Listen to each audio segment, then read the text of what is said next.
سنی اتحاد کونسل کے اراکین کی، اور پی ٹی آئی کے صدر جو تھے، اپنے صدر نہیں، سیکرٹری جنرل وہ عمر ایوب خان، ان کی قیادت میں وفد ملا 3 رکنی، ساتھ میں تھے اسد قیصر سابق اسپیکر قومی اسمبلی، اور ان کے ساتھ تھے ساجد ترین۔ انہی نے جا کے رہائش گاہ پر مولانا صاحب کی مذاکرات کی ہے اور انہوں نے کہا مل کے چلیے، تحفظ آئین کے لیے مل کے جو تحریک چلاتے ہیں اس میں آگے بڑھتے ہیں۔ لیکن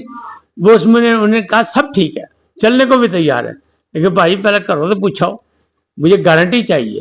انہوں نے کہا میں اپنی مجلس شورا کے پاس جاتا ہوں، اپنی سینٹرل ایگزیکٹو کمیٹی کے پاس جاتا ہوں، جو آپ بات کر رہے ہیں ان کے سامنے رکھتا ہوں، میں ان سے یاد لیتا ہوں، آپ اپنے بانی چیئرمین کے پاس جائیں، عمران خان صاحب سے پوچھیں، نیازی صاحب سے، کہ وہ قائل بھی رہیں گے ان مذاکرات کے، اس پر عمل درآمد بھی ہوگا کہ نہیں ہوگا، ہم طے کر لیں اور وہ بعد میں ویٹو کر دیں۔ انہوں نے کہا ماضی کا تجربہ میرے ساتھ اچھا نہیں ہے، جب ہم پی ڈی ایم کی حکومت میں مذاکرات ہوئے تھے معاملات طے ہو گئے تھے، لیکن ان معاملات پر ویٹو کر دیا تھا عمران خان نیازی نے، لہذا وہ سب کچھ وڑ گیا جی۔ لہذا جناب اب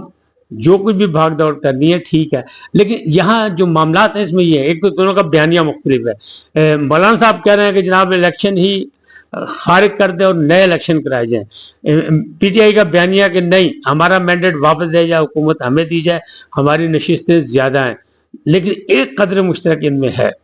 کہ اب جو ہے وہ یہ کہتے ہیں کہ پی ٹی آئی والے بھی اس پہ آگے ہیں، جو مولانا صاحب کہتے تھے کہ اب ایوانوں میں نہیں، فیصلہ سڑکوں پر ہوگا، تو وہ بات بھی آپ کو کرتا ہے کہ وہ بات ہے انقلاب کے دھڑن تختہ۔ اب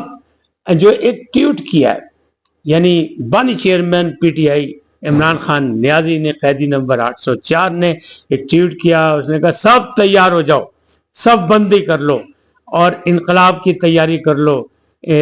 آزاد کشمیر میں تو ہم نے صرف ٹیلر دکھایا تھا، ہم نے تو نہیں کہا انہیں، لیکن ان کا ٹیلر دکھایا گیا ہے، اصل انقلاب تو پی ٹی آئی سے آئے گا، اور ان کا خیال یہ پی ٹی آئی کے پی کے سے آئے گا، تو ان کا خیال یہ ہے کہ جب مولانا کے صاحب کے ساتھ وہ مل جائیں گے تو پھر کے پی کے میں دوسری بڑی طاقت کوئی نہیں بچے گی، یا وہ ہوں گے یا جے یو آئی ہوگی، تو دونوں مل کے آئیں گے، اسلام آباد پر چڑھائی کریں گے۔ لیکن یہ معاملہ اتنا آسان بھی نہیں ہے۔ ایک تو اداروں کے خلاف لڑائی جاری ہے، ہم کہتے تھے اور عزت مآب چیف جسٹس نے بھی کہا کہ پارلیمنٹ پہ یعنی فلور پہ جا کے باتیں کی جائیں، ادھر ادھر پریس کانفرنسوں میں نہ کی جائے، اور میرا بھی یہی خیال تھا کہ قومی اداروں کو مضبوط کیا جائے، اور جو بھی بات کی جائے پارلیمنٹ میں لڑائی جھگڑا کیا جائے، ایک دوسرے کی تنقید کی جائے، ایک دوسرے پر جو مرضی کیا جائے، مطلب مت مانے مان، اپنی اپنی باتیں کریں، اپنا اپنا موقف کریں، اپنی پارٹی کا موقف کریں، اپنے منشور کے مطابق لڑائی لڑیں، لیکن پارلیمنٹ سے باہر نہیں، ملک اس کا متحمل نہیں ہو سکتا۔ لیکن جب وہ پارلیمنٹ میں بولے ابھی 2 آدمی، کون؟ فیصل واڈا بولے اور جلال چودھری بولے، تو جناب دوسری طرف سے شور مچ گیا کہ جناب یہ کیا ہو رہا ہے، ہم اس کی مذمت کرتے ہیں، یہ کوئی طریقہ نہیں ہے، یہ تو جناب ٹرولنگ ہو رہی ہے، یہ تو عدالتوں کی ٹرولنگ ہو رہی ہے، ججز کی ٹرولنگ ہو رہی ہے، تو معاملہ گڑبڑ ہے۔ لیکن میں پہلے بھی کہتا ہوں، میں اب بھی کہتا ہوں، ایک انٹرنیشنل سازش کے تحت پاکستان کو غیر مستحکم کرنے کے لیے اداروں کو کمزور کیا جا رہا ہے، اس کی لڑائی چل رہی ہے۔ تمام سیاستدانوں کو ہوش کے ناخون لینے پڑیں گے، اگر ہوش کے ناخون نہیں لیں گے تو یہ سب کچھ گلے پڑ جائے گا۔ پھر کیا ہوگا؟ پھر یہ جو انقلاب کہہ رہے ہیں نا کہ انقلاب آئے گا، پھر انقلاب نہیں ہوگا،